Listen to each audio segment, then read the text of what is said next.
Assalamualaikum warahmatullahi wabarakatuh. Mari bersama-sama kita mengucap syukur alhamdulillah atas rahmat Allah kita dapat bertemu kembali di channel Wanita Bahagia. Semoga sahabatku sekalian dalam keadaan sehat walafiat. Amin ya rabbal alamin.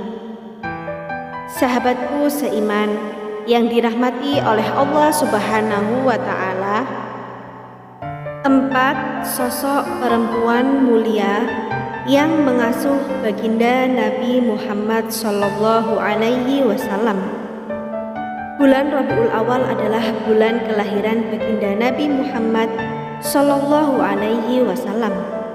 Dalam sejarah kehidupannya, selain ibu kandung yakni Aminah binti Wahab bin Abdul Manaf bin Zuhrah bin Kilab, didapati beberapa orang perempuan mulia yang menjadi sosok ibu asuhnya. Siapa saja mereka dan bagaimana pula perannya? Inilah 4 sosok ibu asuh Nabi Muhammad Sallallahu Alaihi Wasallam. Yang pertama adalah Suwaibah. Suwaibah merupakan budak perempuan dari Abu Lahab, paman Rasulullah. Dirinya dimerdekakan setelah menyampaikan berita gembira mengenai kelahiran Rasulullah Shallallahu Alaihi Wasallam. Suwaibah menyusui dan merawat Nabi Muhammad hanya dalam beberapa hari saja, sebab Abdul Muthalib dan Aminah ingin Nabi Muhammad Shallallahu Alaihi Wasallam disusui oleh seorang Badui. Jadi, selagi menunggu perempuan dari pedesaan datang ke Makkah, Suwaibah menyusui Nabi Muhammad saat balita. Karena jasa Suwaibah tersebut, tidak heran jika Rasulullah menganggapnya sebagai ibu. 2. Halimah As-Sa'diyah. Halimah As-Sa'diyah adalah perempuan dari Bani Sa'ad bin Bakar yang tinggal di daerah pedesaan dan menjadi ibu susu Muhammad Shallallahu Alaihi Wasallam sampai berusia 6 tahun. Semasa tinggal bersama Halimah, Muhammad belajar kasih sayang dan bahasa Arab yang fasih. Halimah juga menyusukan Hamzah bin Abdul Muthalib, sehingga paman Nabi itu adalah saudara susuan bagi Rasulullah. Halimah meninggal di Madinah dan dikuburkan di perkuburan Baqi. Amir bin Wasilah Al-Kinani berkata, "Aku melihat Nabi membagi-bagikan daging di Jironah. Waktu itu usiaku masih kecil. Aku membawa tulang-tulang unta. Sekonyong-konyong datanglah seorang perempuan tua mendekati Nabi Shallallahu Alaihi Wasallam. Lalu beliau menghentikan aktivitasnya, menghamparkan sorbannya, dan perempuan itu duduk di atasnya. Aku bertanya, siapakah perempuan ini? Beberapa orang sahabat menjawab, dialah ibu yang menyusuinya dulu. Hadis riwayat Abu Daud. 3. Ummu Aiman. Ummu Aiman adalah ibu asuh Rasulullah Shallallahu Alaihi Wasallam.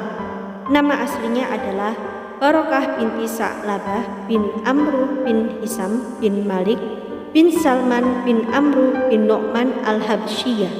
Ia menjadi salah satu dari sahabiah Rasulullah.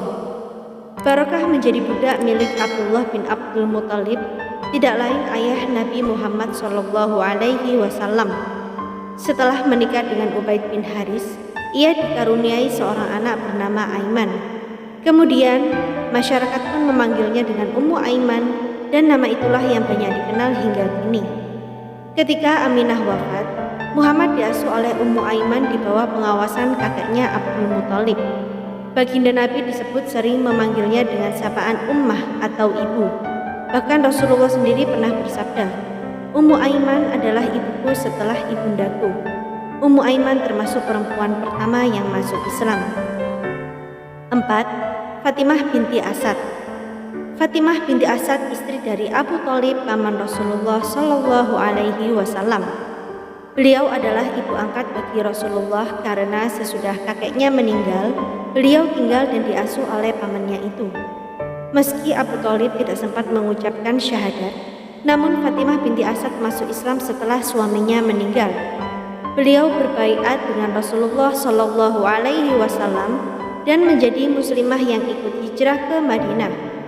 Rasulullah sering mengunjungi dan memberi Fatimah berbagai hadiah yang menyenangkan hatinya. Rasulullah diliputi kesedihan saat Fatimah wafat. Sebagai bentuk kasih dan penghormatan, Rasulullah masuk ke liang kubur Fatimah. Beliau melepaskan gamisnya lantas diselimutkannya ke jenazah Fatimah, lalu merebahkan diri di dalam kubur di sisi Fatimah. Kupakaikan gamisku kepadanya supaya dia memakai pakaian surga.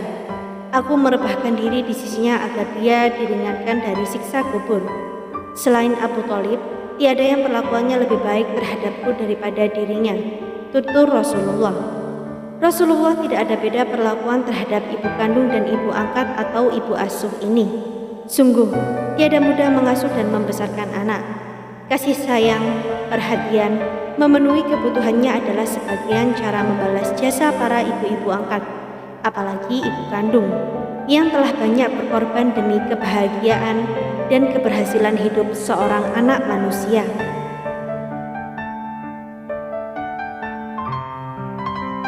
Sampai di sini perjumpaan kita kali ini.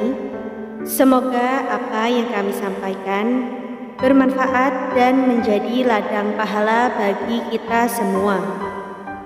Jangan lupa untuk menekan tombol like dan subscribe, serta nyalakan lonceng notifikasinya agar Anda tidak ketinggalan video terbaru dari Wanita Bahagia. Sampai jumpa di video kami selanjutnya. Wassalamualaikum warahmatullahi wabarakatuh.